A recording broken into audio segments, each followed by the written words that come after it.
దేవుని నామానికి మహిమ కలుగునుగాక. మరొకసారి మీ అందరూ కూడా ప్రత్యేకమైన వందనాలు తెలియజేసుకుంటూ ఉన్నాను. పరిశుద్ధ గ్రంథం నుండి ఒక ప్రాముఖ్యమైనటువంటి మాటని మనం కలిసి ధ్యానిద్దాం. ప్రసంగి గ్రంథము 2వ అధ్యాయము 1వ వచనం. కానీ నిన్ను సంతోషము చేత శోధించి చూతును, నీవు మేలు అనుభవించి చూడుమని నేను నా హృదయముతో చెప్పుకుంటుని. అయితే అదియు వ్యర్థ ప్రయత్నమాయను. కళ్ళు మూసుకొని చిన్న ప్రార్థన చేద్దాం. దయగలిగిన తండ్రి, మహోన్నతుడా, మరొకసారి మీ సన్నిధిలో మా హృదయాన్ని కుమ్మరించి మేము ప్రార్థిస్తూ ఉన్నాం. అయ్యా, తననైన నీ వాక్యం ద్వారా మీరు మాతో మాట్లాడుతున్న ప్రతి అంశం కూడాను ఆధ్యాత్మికంగా మా యొక్క స్థితిని తెలియజేస్తూ ఉంది. ప్రభువా, పడి ఉన్న స్థితిలో మమ్మల్ని దాటి వెళ్ళిపోకుండా అయ్యా మా ప్రభు మరలా మమ్మల్ని చేరదీసి నీ హక్కును చేర్చుకొని మరల మమ్మల్ని బ్రతికించి నీ కోసం బ్రతకడానికి కృప చూపుతున్నందుకు నీకు స్తోత్రాలు చెల్లిస్తూ ఉన్నా. సహాయం చేయండి. నీ మాటను మేము కలిసి ధ్యానిస్తూ ఉండగా మీరు మాతో మాట్లాడండి. నీ మాటలు వివరించడానికి నేను తగిన వాడిని కాదు, నా జ్ఞానం చాలదు. వాక్యము నీది, మాట్లాడువారు మీరు, ప్రజలు నీవారు, సమయం నీది. అయ్యా, ఈ సమయంలో నీ పక్షంగా నిలబడుతుండగా అయ్యా తననైనా నన్ను నీ సిలువ చాటును మరుగుపరుచుకొని నీ నోటికి బూరగా వాడుకొనమని, దీవించమని, ఆశీర్వదించమని, మీరు మాట్లాడమని యేసునామములో ప్రార్థిస్తున్నాం మా పరమ తండ్రి. Amen, amen. దేవుని వాక్యాన్ని మనం జాగ్రత్తగా అర్థం చేసుకునేటువంటి ప్రయత్నాన్ని మనం చేసినట్లయితే ఇక్కడ మరి ప్రసంగి గ్రంథకర్త ఓ అద్భుతమైన మాట చెప్తా ఉన్నాడు. ఏమంటాడు అంటే, మళ్ళీ మూలవాక్యాన్ని చూద్దాం. ప్రసంగి గ్రంథము 2వ అధ్యాయము 1వ వచనాన్ని మళ్ళీ మనం చూసినట్లయితే, కానీ నిన్ను సంతోషము చేత శోధించి చూతును, నీవు మేలు అనుభవించి చూడు అని నేను నా హృదయంతో చెప్పుకుంటుని. అయితే అది కూడా వ్యర్థ ప్రయత్నమే అయ్యింది. ఇక్కడ ప్రసంగి గ్రంథకర్త తను మాట్లాడుతున్నటువంటి అమూల్యమైన మాట ఏంటంటే, తాను తన మనసుతో చెప్తున్నాడు. అంటే మీరు గమనించాలి, ఈ మరి గ్రంథాన్ని రాస్తున్న వ్యక్తి జీవితాన్ని కాసి వడబోసిన వాడు, చక్రవర్తి స్థాయిలో కూర్చున్నటువంటి మరి సొలొమోను. మరి ఆయన అనుకుంటే ఏదన్నా చేయొచ్చు. ఆయన కోరుకుంటే ప్రపంచంలో ఉన్న సుఖ సంతోషాలన్నీ కూడా ఆయన కాళ్ళ దగ్గరికి వస్తాయి.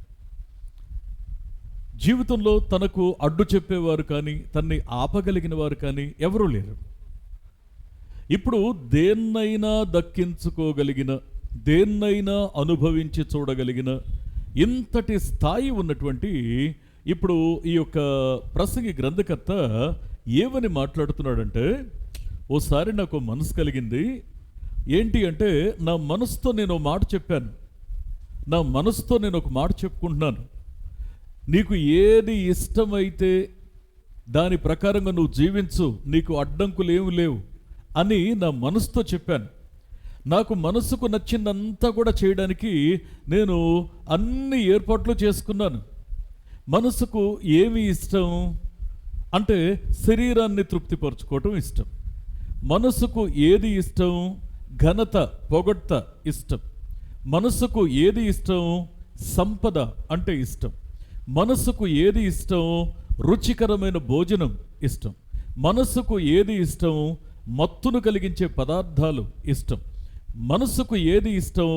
శారీరకంగా ఇతరులతో కలిసి వారి యొక్క జీవితాన్ని పాడు చేసుకోవటం ఇష్టం. ఇక్కడ ఒక మనిషి తన మనస్సును తృప్తిపరుచుకోవడానికి ఉన్న అన్ని అవకాశాలు కూడా నా మనసుకి నేను ఇచ్చి చూశాను. అయితే నాకు అర్థమైంది ఏంటి అంటే అది కూడా వ్యర్థ ప్రయత్నమని అర్థమైంది.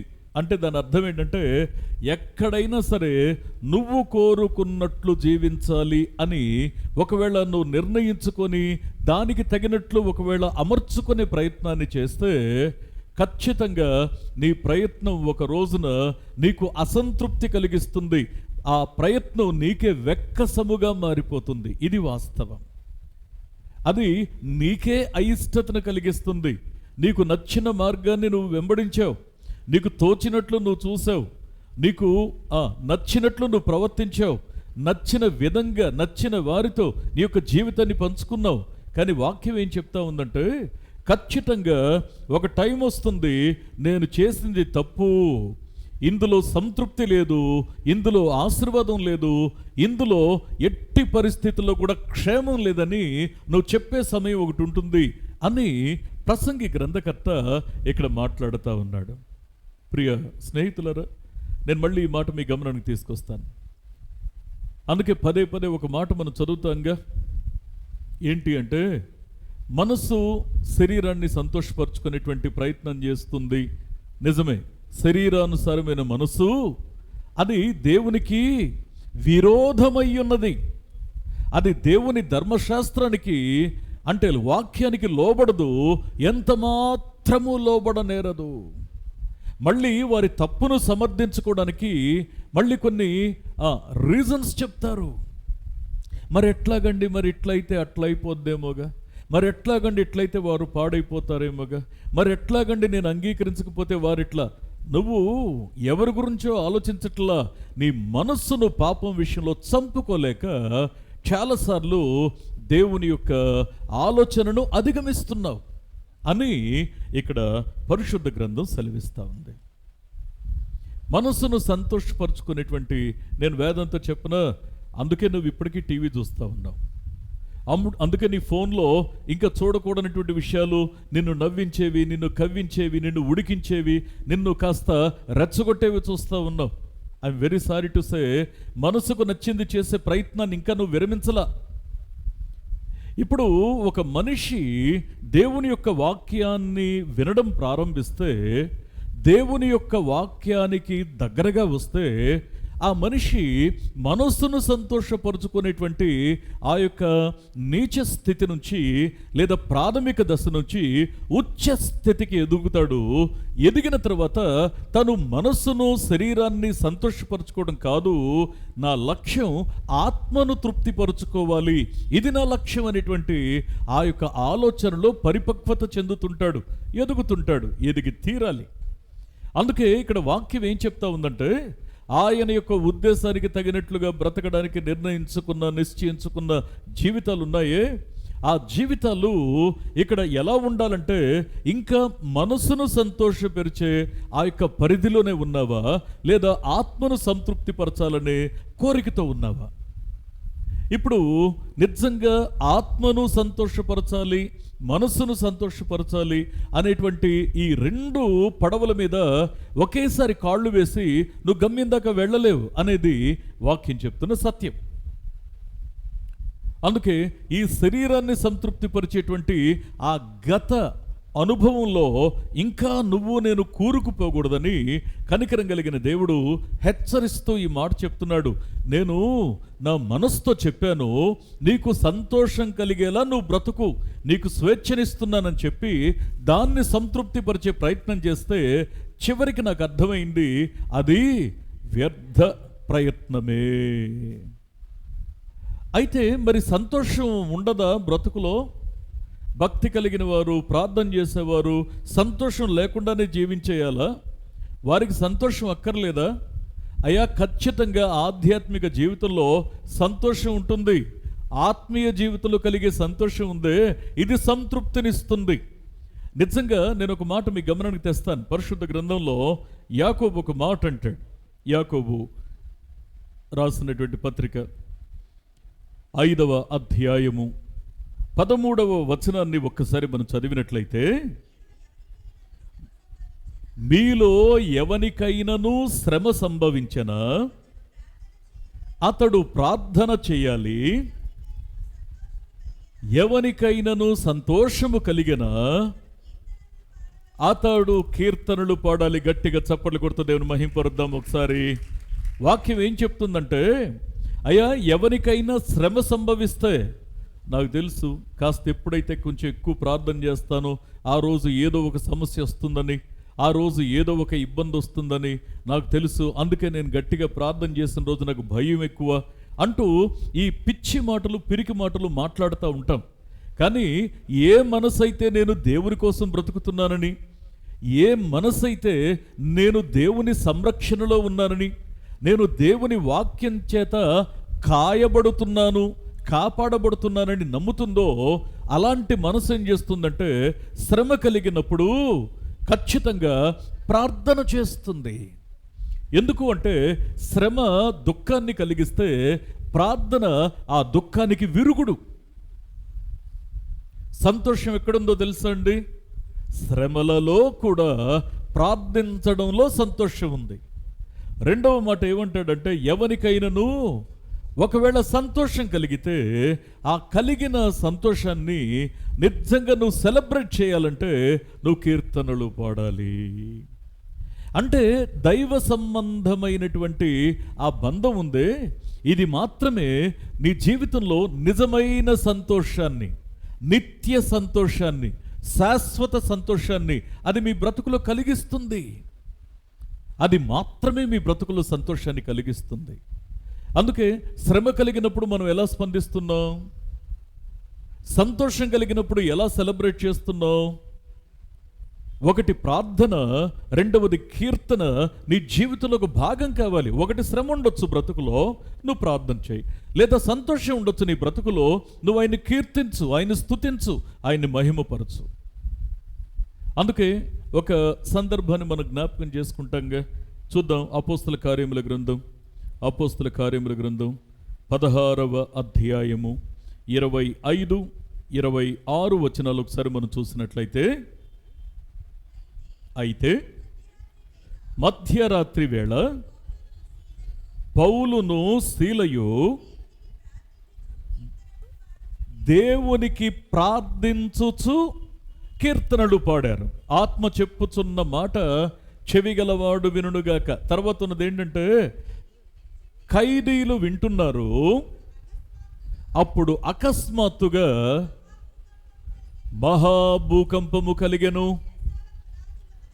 చెరసాల పునాదులు అదిరెను, వెంటనే తలుపులన్నీ తెరుచుకొనెను, అందరి బంధకములు ఊడెను. ఆత్మ చెప్పుచున్న మాట చెవిగలవాడు వినుగాక. దేవుని యొక్క వాక్యం సెలవిస్తూ ఉన్నటువంటి సత్యం ఏంటి అంటే, ఈ మాటను మళ్ళీ మీ గమనానికి తీసుకొస్తున్నాను.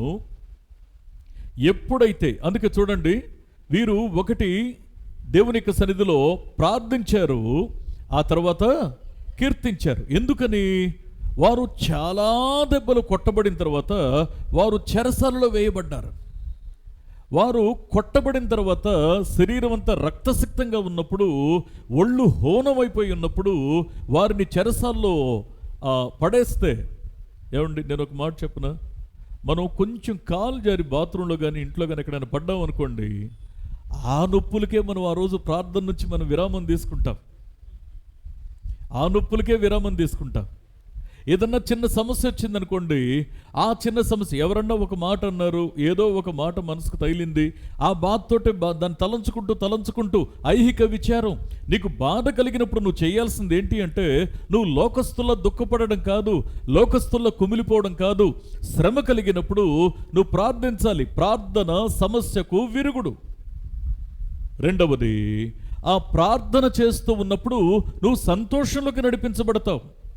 నువ్వు సంతోషంలో ఉన్నప్పుడు ప్రార్థన చేస్తూ దేవుని కీర్తిస్తే నీ సంఖ్యలు విడిపించబడతాయి, పునాదులు కదిలించబడతాయి. అందుకే దేవుని యొక్క సన్నిధిలో నీకు పరిష్కారం ఉంది, దేవుని యొక్క సన్నిధిలో నీకు విడుదలుంది, విమోచన ఉంది. అందుకే ఇప్పుడు ఆలోచించాల్సింది ఏంటి అంటే, అసలు ఇంతకీ నీ మనసు ఏ అంశాన్ని బట్టి సంతోషపడతా ఉంది. నేను చెప్పాను కదా, శరీరాన్ని తృప్తిపరచుకోవడం కొంతమందికి సంతోషం, నాలుకను అంటే రుచికరమైన ఆహారాన్ని కలిగి ఉండడం కొంతమందికి సంతోషం, కంటిని అపవిత్రపరుచుకుంటూ చూడరాని దృశ్యాలు చూడడం కొందరికి సంతోషం, మనసును నిరంతరం మలినమైన ఆలోచనల చేత నింపుకోవడం అది కొందరికి సంతోషం. ఇంతకీ అసలు మన జీవితంలో ఇలాంటి వాటితో తృప్తి చెందేటువంటి ప్రయత్నం చేస్తున్నామా? ఇప్పటికీ ఆత్మ చెప్పుచున్న మాట చెవిగలవాడు వినుగాక. ఇప్పటికీ వ్యర్థమైన వాటిని చూడడంలో నువ్వు తృప్తి చెందుతున్నావు, నువ్వు టైం పాస్ చేస్తున్నావు, నీ సమయాన్ని గడుపుతున్నావు అంటే something is wrong in you. ఏదో లోపం ఉంది నీ అంతరంగంలో.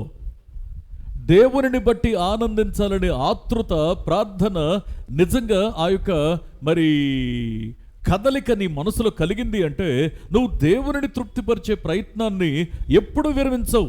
ఇబ్బందులో ఉన్నప్పుడు కూడా, శారీరకంగా నువ్వు కృంగి ఉన్నప్పుడు కూడా, మానసికంగా నిందించబడుతున్నప్పుడు కూడా, ఆర్థికంగా కరువులో ఉన్నప్పుడు కూడా, ఆహారం దొరకనప్పుడు కూడా నువ్వు మనసును తృప్తిపరచుకోవడానికి గడిచిన కాలం అంతా గడిపేశాను, వ్యర్థపరిచాను, ఇక నుంచి నా దేవుణ్ణి తృప్తిపరచాలి.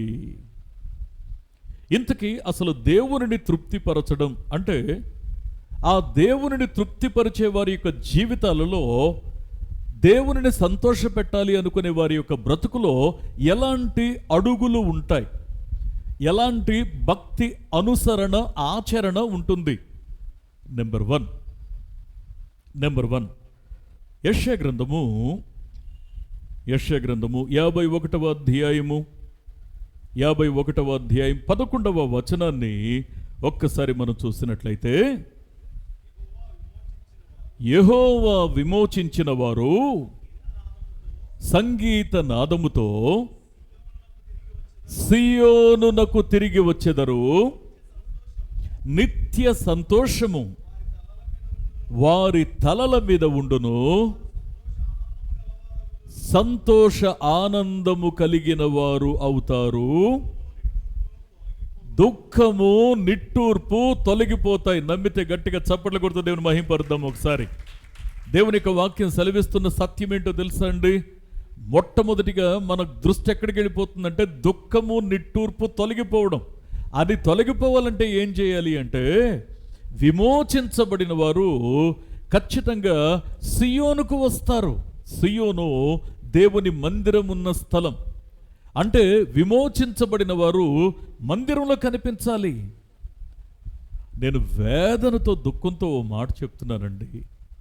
ఇప్పటికీ మందిరానికి వెళ్ళే స్వేచ్ఛ ఉండి కూడా, మందిరానికి వెళ్ళే అవకాశం ఉండి కూడా, అవరోధాలు లేవని తెలిసి కూడా కొద్దిమంది మందిరాన్ని నిర్లక్ష్యం చేసేవారు ఉన్నారు.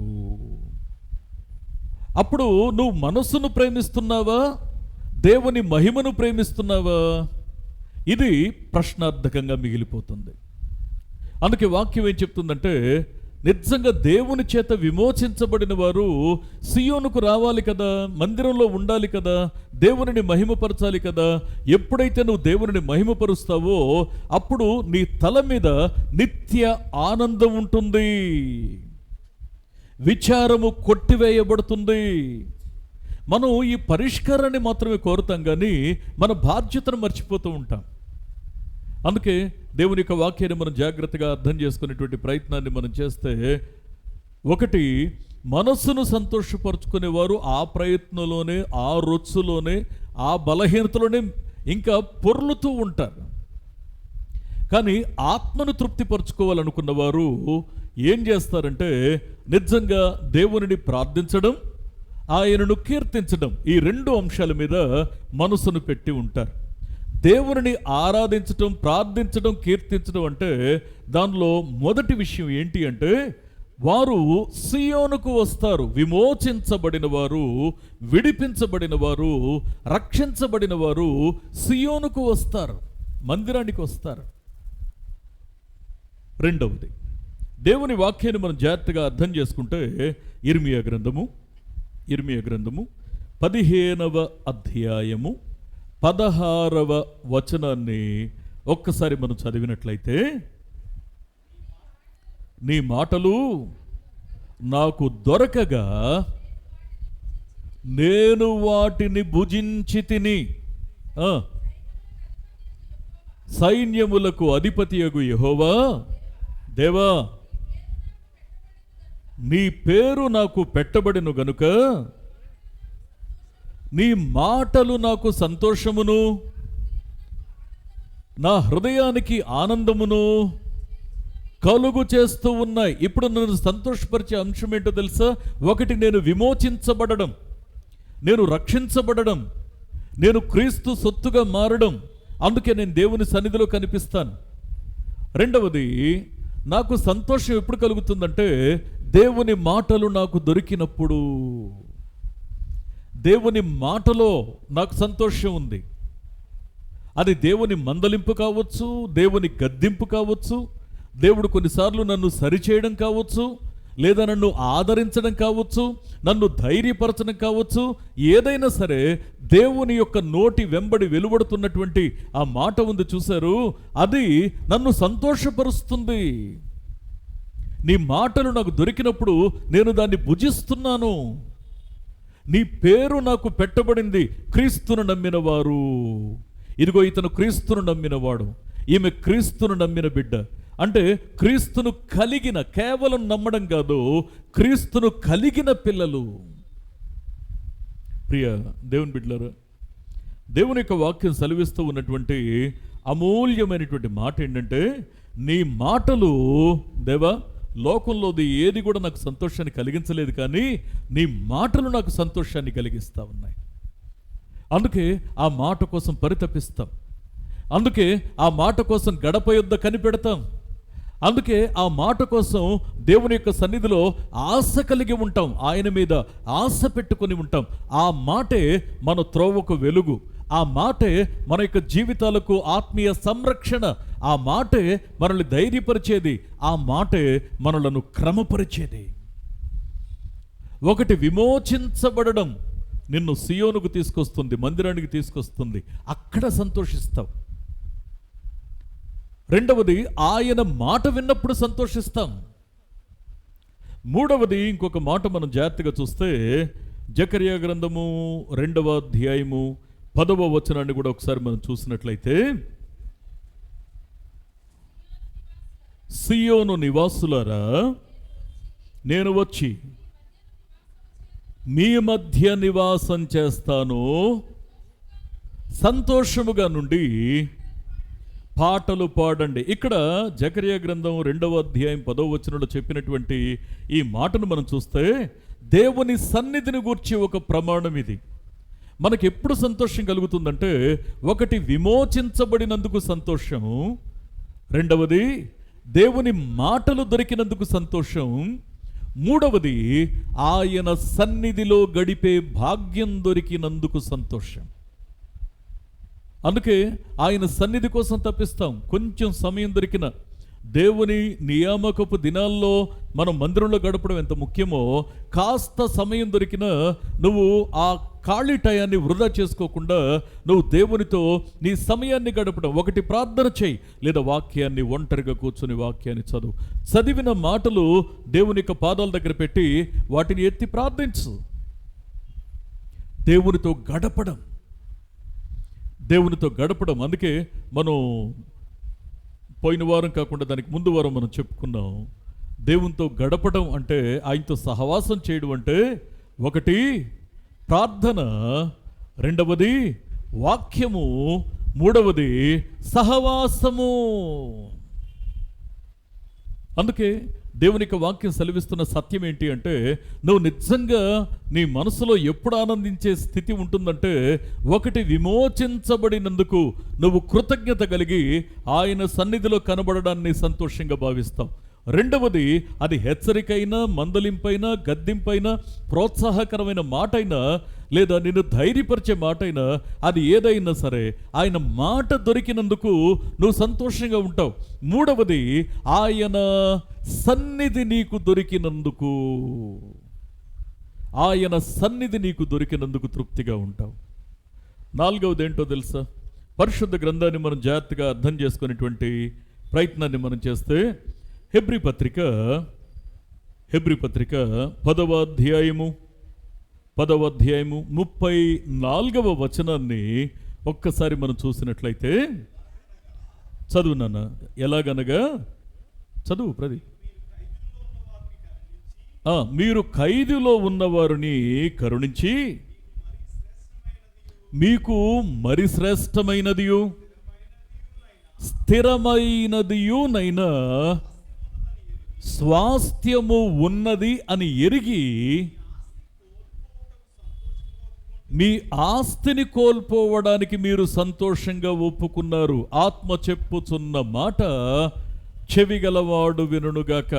సంఘం మరి రూపాంతరం చెందుతూ ఉన్నప్పుడు, సమకూడి జరుగుతూ ఉన్నప్పుడు, సంఘం అది నిర్మాణ దశలో ఉన్నప్పుడు నిజంగా విపరీతమైన ఒత్తిళ్ళు, బాధలు, వ్యతిరేకతలు, హింస మరి చాలా విస్తారంగా ఉన్న సమయంలో నిజంగా ఇక్కడ హెబ్రీ గ్రంథకర్త అక్కడ ఉన్నటువంటి హెబ్రీ సంఘంలో ఉన్నటువంటి మరి వారితో ఏమని అంటున్నాడంటే, అయ్యా మీరు ఎలాంటి మనసు కలుగున్నారంటే ఖైదులో ఉన్నవారిని, అంటే శ్రమలో ఉన్నవారిని ఆదరించే విషయంలో మంచి మనసు, ప్రేమ కలుగున్నారు. అంతేకాకుండా మీ ఆస్తిని కూడా కోల్పోవడానికి సిద్ధంగా ఉన్నారు. ఎందుకు అంటే ఇక్కడ మాట్లాడుతూ మీకు స్థిరమైన ఒక స్వాస్థ్యం, ఈ లోకంలో దేన్ని పోగొట్టుకున్నా సరే దానికి ప్రతిఫలంగా ఒక స్థిరమైన స్వాస్థ్యము నిత్యత్వంలో మీకు ఉంటుంది అని మీరు నమ్ముతున్నారు. చదవండి మళ్ళీ ఆ మాటను ఒకసారి. ఎలాగనగా మీరు ఖైదులో ఉన్నవారిని కరుణించి, వినాలి, మీకు మరి శ్రేష్టమైనదియో స్థిరమైనదియునైనా. శ్రేష్టమైంది అంటే నువ్వు దేవుని కోసం దేన్నైతే కోల్పోతున్నావో దానికంటే శ్రేష్టమైనది. మనం పొందబోయే మహిమ ఎదుట ఇప్పటి కాలపు శ్రమ ఎన్న తగినది కాదు, శ్రేష్టమైనది. రెండవది, ఎప్పుడు నిలిచి ఉండేది. భూమి మీద ఎంత వైభవమైనా అది అశాశ్వతమే. ఒకటి నా కళ్ళ ముందే అది వెళ్ళిపోవచ్చు, లేదా అది ఉండగానే నేను వెళ్ళిపోవచ్చు.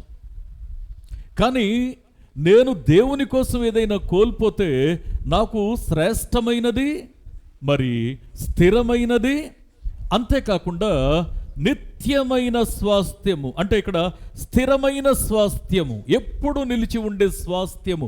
స్వాస్థ్యము అంటే దాని అర్థం ఏంటంటే, ఇదిగో అక్కడ గుంపుగా ఖాళీగా ఉన్న స్థలంలో ఎక్కడో ఒక చోట మరి నేల మీద చాపేసుకొని పడుకో అని కాదు. అది స్వాస్థ్యము అంటే నా పేరు రాసి, రిజిస్టర్ చేసి, స్టాంప్ వేసి, నాకు మాత్రమే హద్దులు నియమించి, ఇది నీది, ఇక ఎవ్వరు కూడా అక్కడ కాలు పెట్టడానికి వీల్లేదు అన్నట్టు నాకు ఎప్పటికీ ఉండేది.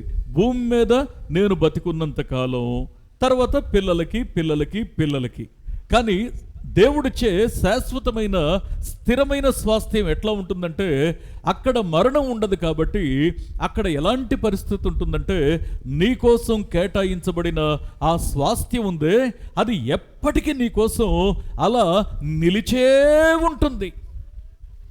ఎంత గొప్ప ఆశీర్వాదం! దానికోసమట కళ్ళ ముందు కనబడుతున్న ఆస్తిపాస్తుల్ని పోగొట్టుకోవడానికి, గౌరవ ప్రతిష్టలను పోగొట్టుకోవడానికి, లోకానికి ఘనంగా అనిపించే విషయాలు వీరు కోల్పోవడానికి మనస్ఫూర్తిగా ఇష్టపడ్డారు.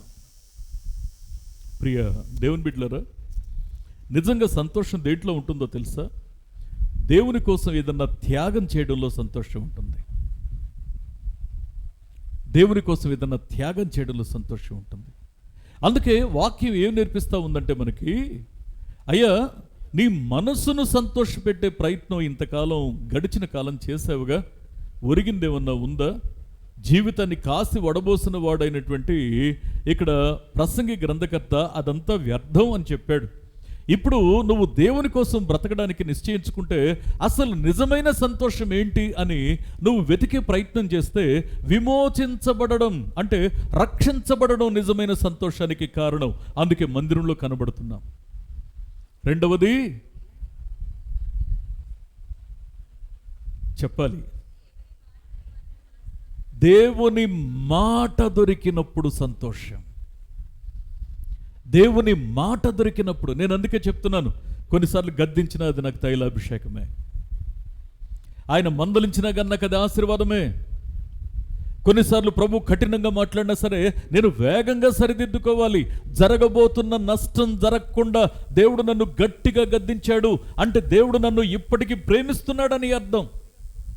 నేను వెళ్ళి ఉపద్రవంలో పడిపోకముందే నేను దాని నుంచి విమోచించబడడానికి కనికరం కలిగిన దేవుడు నన్ను గద్దిస్తున్నాడంటే ఆయన నన్ను ప్రేమిస్తున్నాడని అర్థం. మూడవది, ఆయన సన్నిధి మనకు దొరకడం నిజమైన సంతోషం. ఆయన సన్నిధిని బట్టి సంతోషించడం. నేను మళ్ళీ ఈ మాట మీ గమనానికి తీసుకొస్తున్నాను. నాలుగవ విషయంలో ఏమనంటాడంటే, స్థిరమైన స్వాస్థ్యాన్ని పొందడానికి ఈ లోకంలో ఉన్నదాన్ని కోల్పోవడం కూడా నిజంగా సంతోషమే. అంటే దేవుని కోసం త్యాగం చేయడంలో సంతోషం ఉంటుంది. ఐదవది ఇంకొక మాట ఏమంటాడంటే, రెండవ కొరింథీ పత్రిక 12వ అధ్యాయము 9వ వచనాన్ని ఒకసారి మనం చూసినట్లయితే, అందుకు నా కృప నీకు చాలును, నా బలహీనత యందు నా శక్తి పరిపూర్ణమగుచున్నదని ఆయన నాతో చెప్పెను. కాగా చూడండి, క్రీస్తు శక్తి నా మీద నిలిచియుండు నిమిత్తము విశేషముగా నా బలహీనతల యందే బహు సంతోషముగా అతిశయపడుదును. చప్పట్లు కొడుతూ దేవుని మహింపరుద్దాం ఒకసారి. ఏమంటాడో తెలుసా అండి, నిజంగా నాకు సంతోషం కలిగేది ఎప్పుడు అంటే, నేను దేవుని కృపలో దాచబడి దేవుని కృపను బట్టి కొన్నిసార్లు నేను శ్రమల గుండా ప్రయాణం చేస్తే దేవుడు ప్రమాణం చేసిన ప్రకారంగా ఆయన నిజంగా నేను శ్రమలో ఉన్నప్పుడు ఆయన కృపను, ఆయన దీవెనను నా తలపైన నిలిపి ఉంచితే, ఆయన తన దీవెన నాపైన నిలిపి ఉంచితే, ఇక్కడ మనస్ఫూర్తిగా భక్తుడు మాట్లాడుతూ అంటాడు, నిజంగా ఆయన ఆశీర్వాదము, ఆయన కృప, ఆయనిచ్చే ప్రేమ, ఆయనిచ్చే పరిష్కారము నా తలపైన నిలిచి ఉండే నిమిత్తము నా శ్రమలలోనే నేను బహుగా సంతోషిస్తాను. ఆ శ్రమల యందే నేను అతిశయపడతాను. ఏమండి, దేవుని కృప. అందుకే నేను ఒక మాట మీ గమనానికి తెస్తాను. చదవండి ఒకసారి, అందరూ కలిసి ఈ మాట చదవండి. 2 కొరింథీ 12:9.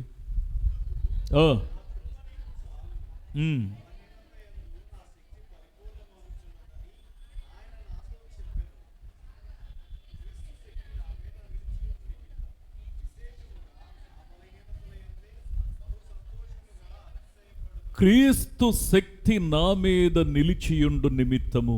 ఇక్కడ సంతోషం ఏంటో తెలుసా అండి?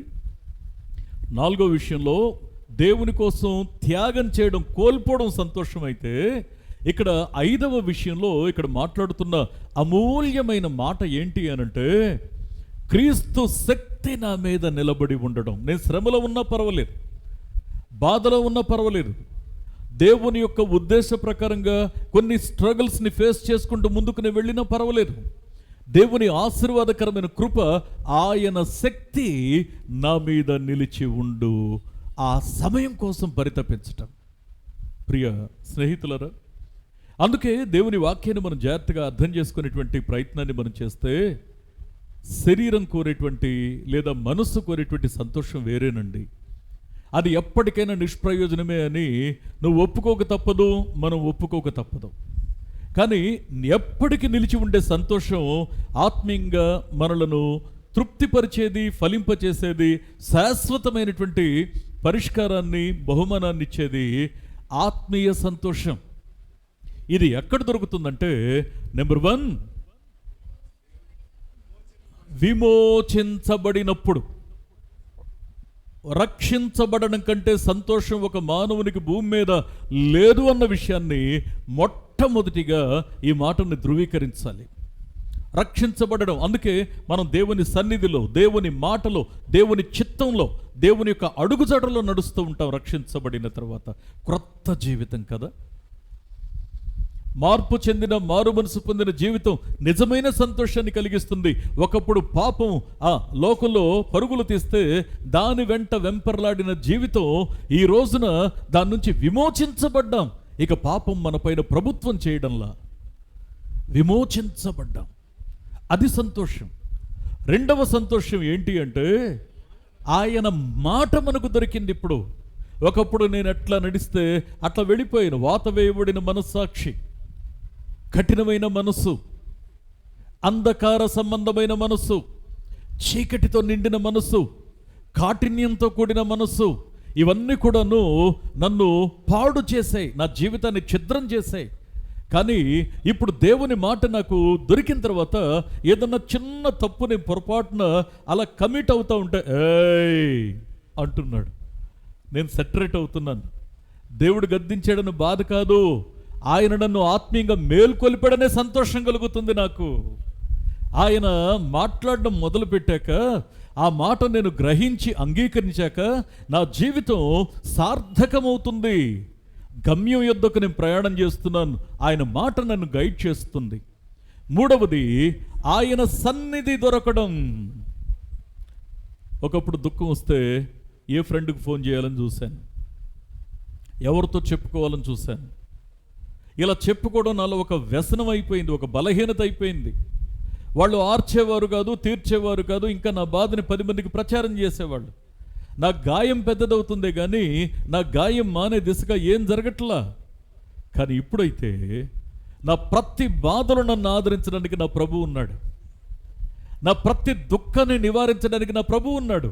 నా కష్టంలో, నా బాధలో, నా భయంలో, నా అవమానంలో నేను తృణీకరించబడ్డప్పుడు ఆయన పాదాల దగ్గరికి వెళ్ళి నేను కన్నీరు ఒలికించి ప్రార్థించడానికి నాకొక వెసులుబాటు ఉంది. నాకు నన్ను దాచే ఒక కౌగిలి నాకు దొరికింది. నేను సేద తీరి నా ముఖాన్ని దాచుకొని నా బాధ చెప్పుకోవడానికి ఒక ప్రేమ కలిగిన ఒడి నాకు దొరికింది. ఎంత ఆధిక్యత! ఇంతకు మించిన సంతోషం ఇంకోటి ఉంటుందా అండి? అందుకే ఇక్కడ ఈ మాటను మనం జాగ్రత్తగా అర్థం చేసుకుంటే, 4వ విషయాన్ని ఇక్కడ ఏమని మాట్లాడాడంటే, ఎప్పుడైతే దేవుని ప్రేమను అర్థం చేసుకొని ఆయన సన్నిధిలో నేను ఆనందించడం ప్రారంభించానో అప్పుడు త్యాగపూర్వకమైన మనస్సు నాలో బయలుదేరింది. ఆ కారణం చేత అశాశ్వతమైన వాటి కోసం వెంపర్లాడిన ఈ మనస్సు శాశ్వతమైన వాటి మీద గురిపెట్టాను. శాశ్వతమైన వాటి మీద గురి పెట్టడం అనంటే, ఇక్కడ నేను కోల్పోయే అల్పమైన వ్యర్థమైన వాటికి ప్రతిఫలంగా నాకు శాశ్వతమైన దీవెన ఇవ్వబడతా ఉంది. అక్కడ ఎంత గొప్ప ఆశీర్వాదం ఇది! నా హృదయం, నా ఆత్మ తృప్తి చెందకుండా ఎలా ఉంటుంది? ఇక్కడ ఈ లోకంలో చిమ్మట పట్టే వాటిని నేను దేవుని కోసం వదిలిపెట్టేస్తే, త్యాగం చేస్తే శాశ్వతమైనటువంటి ఆశీర్వాదాన్ని ఆయన నాకు అక్కడ ఇస్తానన్నాడు. అందుకే ఇక్కడ స్థిరమైంది, శాశ్వతమైంది, ఆయన నిత్యము నిలిచే ఆశీర్వాదాన్ని ఆయన నాకు ప్రసాదిస్తానన్నాడు. అందులో నాకు ఆనందం ఉంది. అందుకే దేవుని కోసం త్యాగపూర్వకంగా బ్రతుకుతాను. 5వ విషయాన్ని ఇక్కడ మాట్లాడిన అమూల్యమైనటువంటి ఆ మాట ఏంటి అనంటే, ఇక్కడ సెలవిచ్చినటువంటి అమూల్యమైన మాట అదే ఇందాక చూసాం. దేవుని యొక్క శక్తి నా మీద నిలిచి ఉండునట్లు విశేషముగా నా బలహీనతల యందే బహు సంతోషముగా నేను అతిశయపడతాను. కొన్నిసార్లు దేవుణ్ణి ఎరిగిన తర్వాత నేను అడుగులు వేస్తూ ఉన్నప్పుడు కొన్నిసార్లు ఇబ్బందులు, సమస్యలు నన్ను పలకరించవచ్చు. ఏం పర్వాలేదు, నిత్యుడైన తండ్రితో కలిసి స్నేహం చేస్తూ ఉన్నాను. నిరంతరం నా పక్షంగా ఉండేవాడు నాకు అభయం ఇచ్చాడు.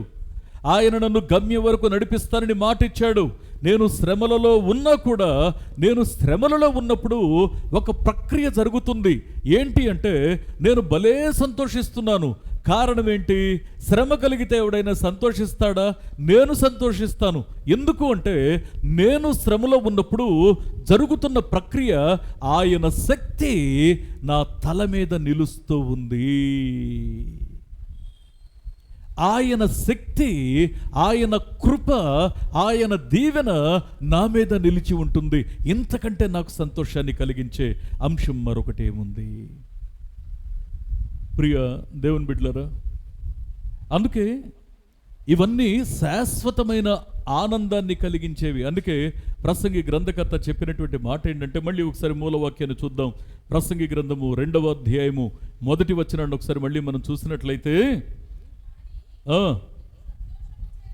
కానీ నిన్ను సంతోషము చేత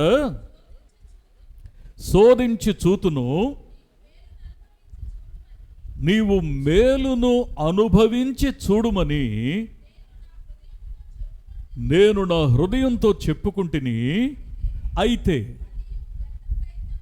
అది వ్యర్థ ప్రయత్నమైపోయింది. నా మనసుకు తోచినట్లు అక్కడ భక్తుడు మాట్లాడిన మాట ఏంటంటే, ప్రసంగి గ్రంథకర్త సుఖాన్ని సౌఖ్యాన్ని చూడు అనలా, అనుభవించి చూడు అన్నాడు. అనుభవించి చూసిన తర్వాత కూడా అక్కడ జరిగింది ఏంటి అంటే, అది వ్యర్థము, అసంతృప్తి, నిరాశ, నష్టము అని గ్రహించాడు. అందుకే వాక్యం చెప్తా ఉంది, నిజమైన సంతోషం దేంట్లో ఉందో తెలుసా? 5 విషయాలు మాట్లాడుకున్నాం. నెంబర్ 1, విమోచించబడడం, రక్షించబడడంలో నిజమైన ఆనందం ఉంది. రెండవది, ఆయన మాట దొరికినప్పుడు, అది గద్దింపైన, మందలింపైన, హెచ్చరికైన, లేకపోతే అది ప్రోత్సాహకరమైన, మరి ఆశీర్వాదకరమైన మాట అయినా సరే, ఆయన మాట దొరికినప్పుడు మనకు సంతోషం. మూడవది, ఆయన సన్నిధి దొరికినప్పుడు, ఆయన సన్నిధిలో గడిపినప్పుడు నిజమైన ఆనందం. నాలుగవది, ఆయన కొరకు త్యాగం చేసే అవకాశం దొరికినప్పుడు. అంటే క్రీస్తు కొరకు నేనేదైనా కోల్పోయే అవకాశం దొరికితే నేను శాశ్వతమైన ఆశీర్వాదాన్ని పొందుకోబోతున్నాను అని, అంటే దాని అర్థం ఏంటో తెలుసండి? చల్లని నోటు ఇచ్చి నేను శుద్ధ సువర్ణాన్ని సంపాదించుకోవడం. ఇది కనీసం మన మరి భూమి మీద బ్రతికే వారికి మరి చల్లని నోటు అంటే పనికిరాదని తెలుసు, బంగారం అంటే శ్రేష్టమైంది అని తెలుసు. ఆ పోలిక మాత్రం చూపానే కానీ నిత్యత్వంతో ఈ బంగారాన్ని కూడా పోల్చడానికి వీలు లేదు. ఇంతకు మించిన శుద్ధమైన సువర్ణం రేపొద్దున నిత్యత్వంలో నీ కాళ్ళ క్రింద దేవుడు ఉంచబోతున్నాడు. అందుకే దేవుని యొక్క వాక్యం సెలవిస్తున్నటువంటి సత్యం ఏంటి అంటే, మనం మన యొక్క జీవితంలో ఖచ్చితంగా దేవుని కోసం ఒకటి కోల్పోయే భాగ్యం దొరికితే దాన్ని యుటిలైజ్ చేసుకో, సద్వినియోగం చేసుకో. శ్రేష్టమైంది నీకు దేవుడు ఇవ్వబోతున్నాడు. తర్వాత అందుకే నేను మళ్ళీ ఈ మాట మీ గమనానికి నేను తీసుకొస్తా ఉన్నాను. మళ్ళీ ఈ మాట, స్థిరమైన స్వాస్థ్యాన్ని దేవుడు నీకు ఇవ్వబోతున్నాడు కాబట్టి నువ్వు ఇది కోల్పోతూ దానికి సంతోషంగా అంగీకరించినప్పుడు నీ మనసు ఎంత మెచ్యూర్డ్గా ఉంటుందంటే, నువ్వు శ్రమలో ఉన్నప్పుడు సంతోషిస్తావు. లోకం అంటుంది, నువ్వు దేవునిలోకి వెళ్ళావుగా, దేవునిలోకి దిగావుగా, ఏం సంపాదించావు అంటే నువ్వు చెప్పగలగాలి, నేను బాధలో, శ్రమలో, దుఃఖంలో ఉన్నప్పుడు ఆయన శక్తి నా పైన నిలిచి ఉంటుంది. ఎవరికి తెలుస్తుంది ఆ అనుభవం? ఎవరు గ్రహించగలుగుతారు ఆ అనుభూతిని? అనుభవించి చూసిన వారు మాత్రమే. ఎవరు నిజమైన ఆనందాన్ని దక్కించుకుంటారు అంటే ఈ యొక్క అనుభవాన్ని, అనుభూతిని సొంతం చేసుకున్నవారే. అందుకే వాక్యం సెలవిస్తూ ఉన్నటువంటి సత్యం ఏంటి అంటే, ఆయన శక్తి నీ మీద నిలిచి ఉండేటట్లు ఆయన సన్నిధానంలో మనసు తెరిచి, దేవా నా హృదయం అంతట్లో నిన్ను నింపుకోవడానికి నేను నిర్ణయించుకున్నాను. ఇప్పటిదాకా మనసుని, శరీరాన్ని, ఆశను, ఆలోచనల్ని తృప్తిపరుచుకుంటూ జీవితాన్ని వ్యర్థం చేసుకుంటున్న తరుణంలో నువ్వు నన్ను విమోచించావు. నీ మాటను, వాగ్దానాన్ని నాకు దానంగా ఇచ్చావు. నీ సన్నిధిని నాకు తోడుగా ఇచ్చావు. సవాలుకరంగా, త్యాగపూర్వకంగా శాశ్వతమైన దానికోసం అశాశ్వతమైన దాన్ని వదులుకోవడానికి నాలో ఒక పౌరుషాన్ని నింపావు. శ్రమలలో ఉన్నప్పుడు నేను సంతృప్తి కలిగి, బహు సంతోషం కలిగి అతిశయించగలగడం, అంటే శ్రమలో ఉన్నప్పుడు దాన్ని అతిశయ కారణంగా చెప్పగలగడం. అందుకే ఈ సమయంలో నిజంగా దేవుడు నీతో మాట్లాడింది నువ్వు గ్రహిస్తే, నువ్వు దాన్ని అంగీకరిస్తే, నువ్వు దాన్ని అనుకరిస్తే, నీ బ్రతుకులోకి అన్వయించుకుంటే, నిజమైన సంతోషం దేనిలో ఉందో నువ్వు గ్రహిస్తే, ఒక్కసారి దేవుని దగ్గర మనం ప్రార్థన చేసుకుందాం. ఏదైనా వ్యర్థమైన విషయాల విషయంలో ఇంకా మనం సంతోషపడుతున్నామంటే, దేవా ఆ దుస్థితి నుంచి, దురవస్థ నుంచి నన్ను తీసేయి, ఆ పరిస్థితి నుంచి నన్ను విమోచించు, నన్ను విడిపించు అని దేవుని యొక్క సన్నిధిలో మనం కన్నీరు కార్చి మనం ప్రార్థన చేద్దాం. ప్రతి ఒక్కరం కూడా ప్రార్థన చేసుకుందాం. ప్రతి ఒక్కరం కూడా మనం ప్రార్థన చేసుకుందాం. ఈ సమయంలో దేవుని యొక్క పాదాల దగ్గర మన హృదయాన్ని తెరిచి మనం ప్రార్థన చేద్దాం. ప్రార్థన చేద్దాం. దేవుని యొక్క సన్నిధానంలో మన హృదయం తెరిచి మనం ప్రార్థన చేద్దాం.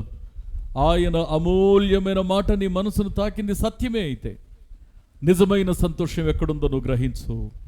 నిజమైన సంతోషం ఎక్కడ ఉంటుందో గుర్తించు, దానిని అనుసరించు. దేవుని యొక్క ఆశీర్వాదాన్ని హక్కుగా స్వతంత్రించుకో. ప్రార్థన చేద్దాం. ప్రార్థన చేద్దాం. ప్రతి ఒక్కరు కూడా నోరు తెరిచి ఒక చిన్న మాట ప్రార్థన చేసుకుందాం. దేవుని ఆశీర్వాదకరమైన కృప, దేవుని ఆశ్చర్యకరమైన సన్నిధి మన జీవితంలో నిలిచి ఉండేటట్లు నిండు హృదయంతో మనం ప్రార్థన చేసుకుందాం. దయగలిగిన వాడా, మహోన్నతుడా, మరొకసారి మీ పాదాల దగ్గరికి వస్తా ఉన్నాం. ప్రభు ఘనుడా మీకు వందనాలు, ఆశ్చర్యకరుడా మీకు వందనాలు, ఆలోచనకర్త మీకు వందనాలు. దేవతనని నీ వాక్యం ద్వారా మీరు మాతో మాట్లాడిన ప్రతి శ్రేష్టమైన మాటకే మీకు స్తుతులు చెల్లిస్తూ ఉన్నాం. మీరే కనికరించండి నా తండ్రి, మీరే కృప చూపించండి మా ప్రభువా. నిజమైన ఆనందం శరీరాన్ని కానీ, మనసును కానీ, కంటిని కానీ, అయా నోటిని కానీ తృప్తిపరచుకోవడంలో లేదని, అయా కడుపును తృప్తిపరచుకోవడంలో లేదని అయ్యా మీరు సెలవిచ్చారు. అది కూడా వ్యర్థమే అని మీరు మాట్లాడారు. నిజమైన ఆనందం దేంట్లో ఉంటుందో మీరు మాతో మాట్లాడిన మాటలకే మీకు స్తోత్రాలు చెల్లిస్తున్నాం. మీరే కనికరించండి నా తండ్రి. మీ ఉద్దేశాలకు తగినట్లుగా మేము బ్రతకడానికి మాకు సహాయం చేయండి నాయన. అయా మీ అమూల్యమైన కృపకు మమ్మను పాత్రులుగా తీర్చిదిద్దండి నా తండ్రి. అయా తననైనా విమోచించబడిన వారిగా అయా నీ సన్నిధిని అంటి పెట్టుకొని ఉందుముగాక. అయా నీ మాటను దక్కించుకున్న వారిగా అయా నీ మాటను బట్టి సంతోషపడుదుముగాక. అయా నీ సన్నిధిని బట్టి, అయా మీరు అనుగ్రహించిన మీ యొక్క సహవాసాన్ని బట్టి నిరంతరం నిన్ను హత్తుకొని జీవించుదుముగాక. అయా భూమి మీద మేము బ్రతుకుతున్నప్పుడు భూమి మీద ఉన్న వ్యర్థమైన వాటిని మేము విసిరివేసి శాశ్వతమైన ఆశీర్వాదాన్ని, అయా స్వాస్థ్యమును మేము దక్కించుకుందుముగాక. అయా మేము శ్రమలో ఉన్నప్పుడు, బాధలో ఉన్నప్పుడు దేవాతరణైన మీ శక్తి మా పైన నిలిచి ఉండడం అనే ఆ అంశం కోసం పరితపించి బహు సంతోషంగా మా శ్రమల యందును అతిశయించే ఆ మనస్సును కలిగి ఉండునట్లు మీరు సహాయం చేయండి. మీ కృపకు మమ్మను పాత్రలుగా మలచమని, దీవించమని, ఆశీర్వదించమని, మీ కృపలో మమ్మను వర్ధిల్ల చేయమని, తృప్తికరమైన మేలుతో మమ్మల్ని నింపమని యేసు నామములో ప్రార్థించి వేడుకొనుచున్నాం మా పరమ తండ్రి. ఆమెన్. ఆమెన్.